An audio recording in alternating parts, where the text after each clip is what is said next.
할렐루야. 5월 7일 굿모닝 말씀 산책에 오신 모든 성도님들을 진심으로 환영합니다. 오늘 말씀은 열왕기상 14장 1절에서 20절 말씀입니다. 제가 봉독하겠습니다. 그때에 여로보암의 아들 아비야가 병든지라. 여로보암이 자기 아내에게 이르되 청하건대 일어나 변장하여 사람들이 그대가 여로보암의 아내임을 알지 못하게 하고 실로로 가라. 거기 선지자 아히야가 있나니 그는 이전에 내가 이 백성의 왕이 될 것을 내게 말한 사람이니라. 그대의 손에 떡 10개와 과자와 꿀 한 병을 가지고 그에게로 가라. 그가 그대에게 이 아이가 어떻게 될지를 알게 하리니 여로보암의 아내가 그대로 하여 일어나 실로로 가서 아히야의 집에 이르니 아히야는 나이가 많아 눈이 어두워 보지 못하더라. 여호와께서 아히야에게 이르시되 여로보암의 아내가 자기 아들이 병들었으므로 내게 물으러 오나니 너는 이러이러하게 대답하라. 그가 들어올 때 다른 사람인 채 함이니라. 그가 문으로 들어올 때에 아히야가 그 발소리를 듣고 말하되 여로보암의 아내여 들어오라. 내가 어찌하여 다른 사람인 채 하느냐. 내가 명령을 받아 흉한 일을 내게 전하리니 가서 여로보암에게 말하라. 이스라엘의 하나님 여호와의 말씀이 내가 너를 백성 중에서 들어 내 백성 이스라엘의 주권자가 되게 하고 나라를 다윗의 집에서 찢어내어 내게 주었거늘 너는 내 종 다윗이 내 명령을 지켜 전심으로 나를 따르며 나 보기에 정직한 일만 행하였음과 같이 아니하고 내 이전 사람들보다도 더 악을 행하고 가서 너를 위하여 다른 신을 만들며 우상을 부어 만들어 나를 노엽게 하고 나를 내 등 뒤에 버렸도다. 그러므로 내가 여로보암의 집에 재앙을 내려 여로보암에게 속한 사내는 이스라엘 가운데 매인자나 노인자나 다 끊어버리되 거름더미를 쓸어버린 같이 여로보암의 집을 말갛게 쓸어버릴지라. 여로보암에게 속한 자가 성읍에서 죽은즉 개가 먹고 들에서 죽은즉 공중의 새가 먹으리니 이는 여호와께서 말씀하셨음이니라 하셨나니 너는 일어나 내 집으로 가라. 내 발이 성읍에 들어갈 때에 그 아이가 죽을지라. 온 이스라엘이 그를 위하여 슬퍼하며 장사하려니와 여로보암에게 속한 자는 오직 이 아이만 묘실에 들어가리니 이는 여로보암의 집 가운데에서 그가 이스라엘의 하나님 여호와를 향하여 선한 뜻을 품었음이니라. 여호와께서 이스라엘 위에 한 왕을 일으키신즉 그가 그날에 여로보암의 집을 끊어버리리라. 언제냐 하니 곧 이제라. 여호와께서 이스라엘을 쳐서 물에서 흔들리는 갈대같이 되게 하시고 이스라엘을 그의 조상들에게 주신 이 좋은 땅에서 뽑아 그들을 강 너머로 흩으시리니 그들이 아세라상을 만들어 여호와를 진노하게 하였음이니라. 여호와께서 여로보암의 죄로 말미암아 이스라엘을 버리시리니 이는 그도 범죄하고 이스라엘로 범죄하게 하였음이라 하니라. 여로보암의 아내가 일어나 디르세로 돌아가서 집 문지방에 이를 때에 그 아이가 죽은지라. 온 이스라엘이 그를 장사하고 그를 위하여 슬퍼하니 여호와께서 그의 종 선지자 아히야를 통하여 하신 말씀과 같이 되었더라. 여로보암의 그 남은 행적 곧 그가 어떻게 싸웠는지와 어떻게 다스렸는지는 이스라엘 왕 역대지략에 기록되니라. 여로보암의 왕이 된 지 22년이라. 그가 그의 조상들과 함께 잠에 그의 아들 나답이 대신하여 왕이 되니라. 이것은 살아계신 하나님의 말씀입니다. 성도 여러분, 여로보암은 북이스라엘의 왕이 된 후에 금송아지를 만들고 또 경배하게 하고 제사장과 절기를 자기 마음대로 정하였습니다. 그가 그렇게 한 이유는 자기 백성들이 유다로 가는 것을 막기 위함이었습니다. 결국 자기 왕권을 유지하고 싶었던 그 이유였던 것이죠. 하나님은 선지자를 보내서 여로보암을 경고하였지만 그는 돌이키지 않았습니다. 오히려 그는 일방 백성을 산당의 제사장으로 삼아서 하나님의 율례를 계속해서 무시하였습니다. 오늘 말씀은 그때에 라고 시작하는데 그때가 바로 이때입니다. 그때에 하나님의 심판이 여로보암의 아들 아비야에게 병으로 임합니다. 자, 이에 대한 여로보암의 반응을 주목하시기 바랍니다. 그는 아내를 변장시켜요. 그러고 나서 자신이 왕이 될 것을 예언해 주었던 선지자 아히야를 찾아가게 합니다. 이때 아내 손에 여러 가지를 들려보냈는데 특별히 그 떡 열덩이는요, 자신에게 속한 이스라엘 열 지파를 상징합니다. 그러면 왜 그는 아내를 변장시켜서 아이야 선지자에게 보냈을까요? 여로보암은요, 아들이 심각한 병에 걸린 것이 이게 뭔가 영적인 의미가 있었던 것을 감지했던 것입니다. 그 아비야 자기 아들은 왕권을 이을 아들이에요. 그런데 그가 병에 걸린 것은 마치 자기 왕권이 곧 종말을 맞게 되지 않을까라는 그러한 불안한 마음이 들었던 것입니다. 그래서 그는 자기가 왕이 되리라 예언해 줬던 선지자 아이야에게 자기 아내를 보낸 것입니다. 당신이 내가 왕이 될 것을 예언하였으니 이제 내 왕권이 어떻게 될지도 예언해 주시오. 라는 마음이 그 마음 가운데 있었던 것입니다. 그렇죠. 자, 그런데 그는 자기가 가지 않아요. 자기 아내를 보내요. 그런데 그것도 그 아내를 변장시켜서 보냅니다. 이것은 지금 자기 자신이 하나님으로부터 멀어져 있는 것을 본인 스스로도 알았기 때문인 것입니다. 자신이 없었던 것입니다. 하나님의 선지자 앞에 자기 자신이 솔직하게 나가기가 부끄러웠던 것입니다. 결국 하나님께 죄는 돌이키지 않으면서도 하나님의 뜻은 알고 싶었던 것입니다. 이게 권력에 집착하는 사람들에게서 보이는 전형적인 모습입니다. 예전에 사울 보십시오. 사울. 사울이 그 마지막 블레셋과의 전쟁이 벌어지게 되니까 이 본인이 너무 궁금해서 신접한 여인을 자신의 그 신분을 숨기고 찾아갔던 모습과 똑같습니다. 결국 이 둘에는요, 이들은 하나님은 알았어요. 하지만 하나님보다 자기 권력을 유지하는 것이 훨씬 더 중요했습니다. 그래서 그들은 하나님을 떠났고 죄악 가운데 있었습니다. 본인들도 자기가 죄악 가운데 있는 것을 느끼고 있었습니다. 그렇지만 그들은 죄악에서 돌이키지는 않았습니다. 권력에 눈이 멀면 이렇게 됩니다. 회개는요, 하나님을 알고 자기 죄를 인지하는 것이 회개가 아닙니다. 회개는요, 죄에서 돌이켜서 하나님께로 돌아가는 것이 회개입니다. 그래서 회개는 하나님께 유턴하는 것입니다. 여로보암의 모습에서는요, 진정한 회개가 없었던 것입니다. 이때 아히야 선지자가 어떤 모습이었는지가 4절에 나오는데 그는 나이가 많아서 눈이 어두워서 보지 못하였습니다. 그런데 오히려 그의 영적인 귀는 생생하게 살아서 하나님의 말씀을 하나도 빠짐없이 정확하게 받습니다. 겉사람은 후패하였으나 속사람은 날로 새롭듯이 그는 노년에도 하나님의 선지자로서의 면모를 그대로 유지합니다. 여로보암은 아히야에게 눈속임으로 접근하였으나 아히야 선지자는 이미 눈이 어두워서 그가 변장한 것이 아무 소용이 없는 행동이라는 것을 말씀은 암시하고 있습니다. 하나님은 중심을 보시는 분이십니다. 눈속임으로 하나님을 절대로 속일 수 없습니다.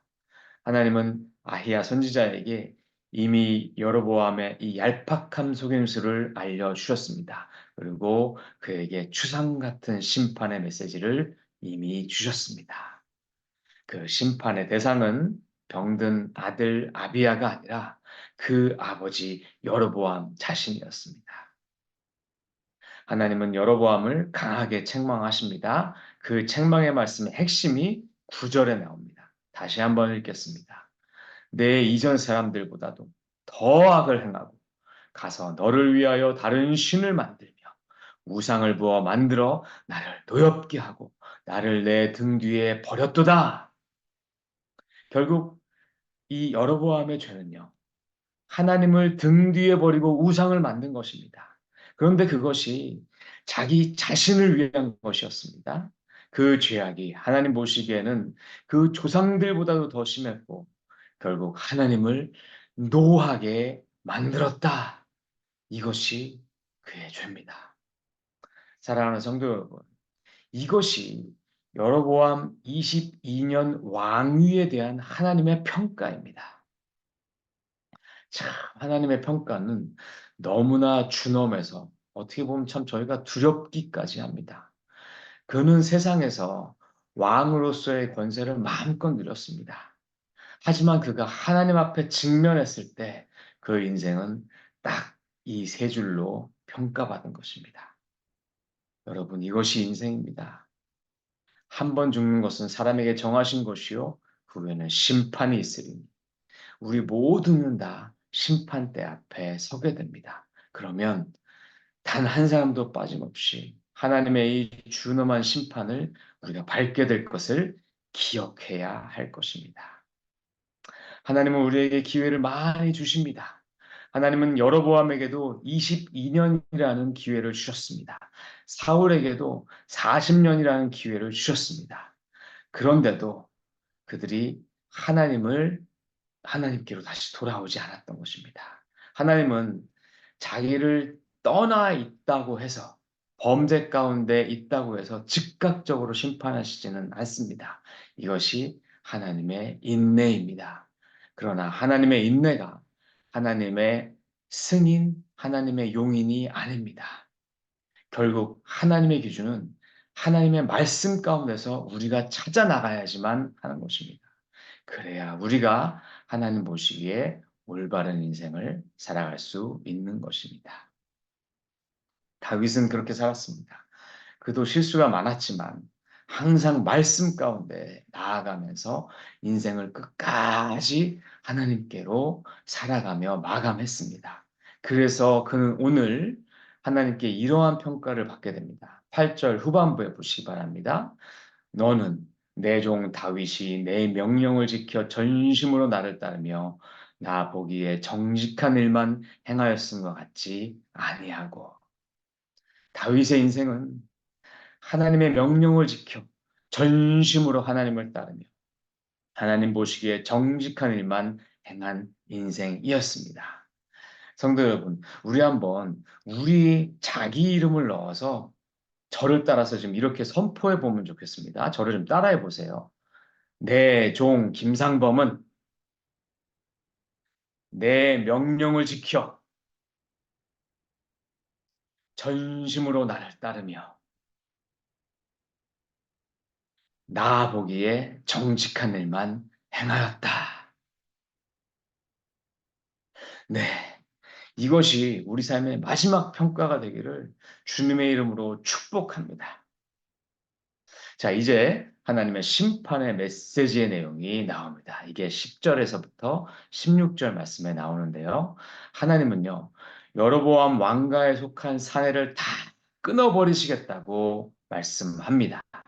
그런데 그들이 아주 비참하게 죽을 것을 말씀하고 계십니다. 지금 그 큰아들 아비야가 아픈 것은 이러한 하나님의 심판이 시작되었음을 알려주고 있는 것입니다.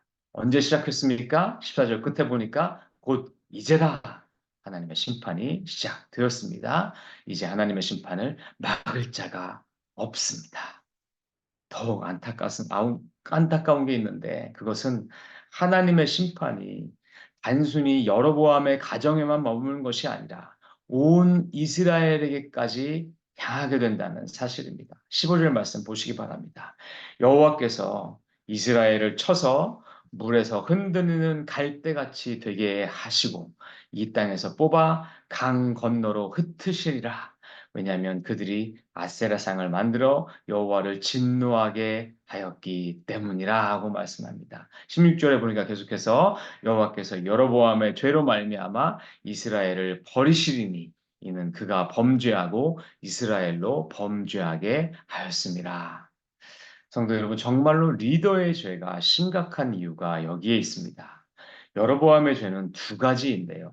하나는 스스로 빗나간 것과 두 번째는 이스라엘을 빗나가게 한 것입니다. 스스로 빗나간 것이 이 히브리어로 하타입니다. 하타.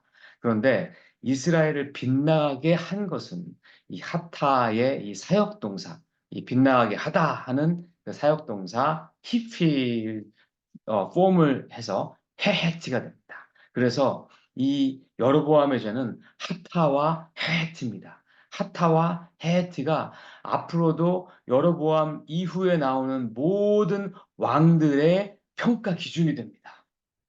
그러니까 리더가 죄를 지으면 그 본인만 죄를 짓는 게 아니라 그 백성들까지 죄를 짓게 만드는 것입니다. 그 결과 하나님은 여로보암뿐만 아니라 온 이스라엘도 버리십니다. 강 건너로 흩으시리라라는 말씀은 이스라엘이 나중에 아수르에게 멸망당해서 끌려가서 흩어버림을 받게 되는 것을 우리가 떠오르게 만듭니다.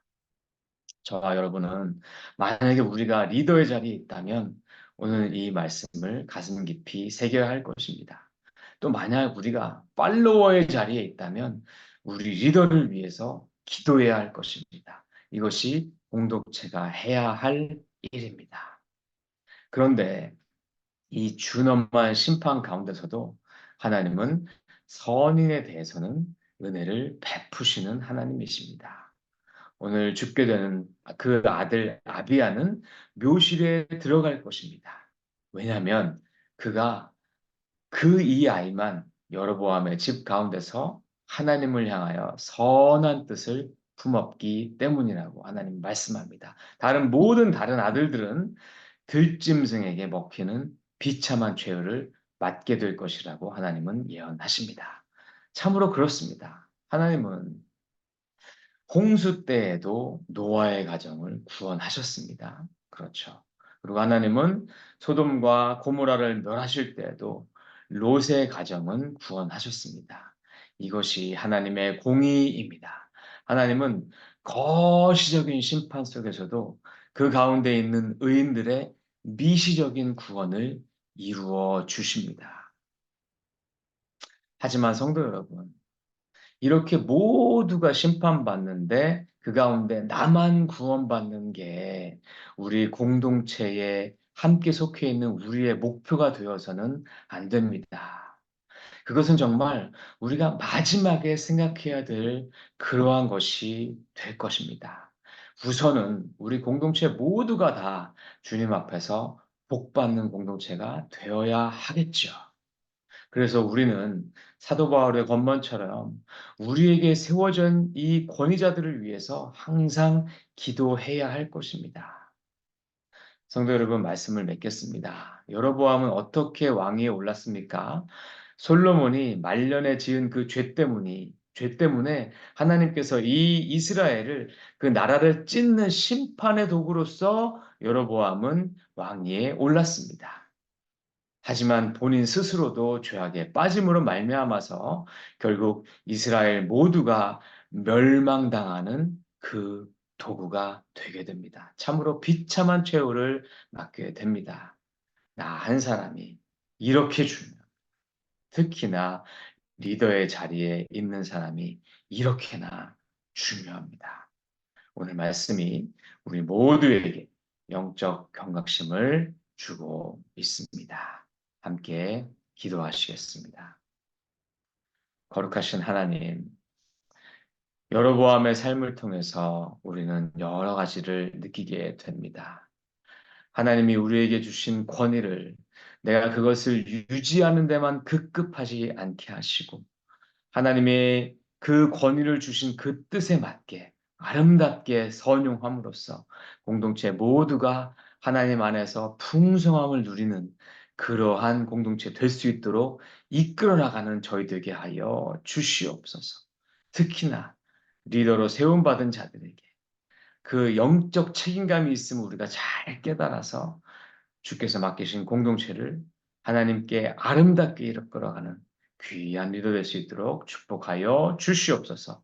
우리 팔로워들은 리더들을 위해서 한 마음으로 기도하는 저희 공동체 되게 하여 주시옵소서. 감사드리며 우리 주 예수 그리스도 이름으로 기도하옵나이다. 아멘. 감사합니다. 기도 제목 함께 나누겠습니다. 먼저 오늘 말씀 통해서 우리 각자에게 우리 처해져 있는 상황 가운데 주님께서 주신 말씀 있으시다면 그 말씀 가지고 주님 앞에 기도하시기 바랍니다. 다음으로 우리 한국에 계시는 담임 목사님 모든 치료 여정과 그분의 온전한 회복을 위해서 기도해 주시고요. 특히 오늘 있을 어버이날 행사와 또 토요일에 있을 새가족 환영회 등 또 여러 가지 교회 일정들, 또 BBS도 다가오고 있습니다. 이 모든 일정들이 하나님의 은혜 가운데 충만하게 진행되도록 우리 교회를 위해서 기도해 주시기 바랍니다. 특별히 오늘은 우리 공동체에게 주님께서 리더로 세워주신 분들이 계십니다.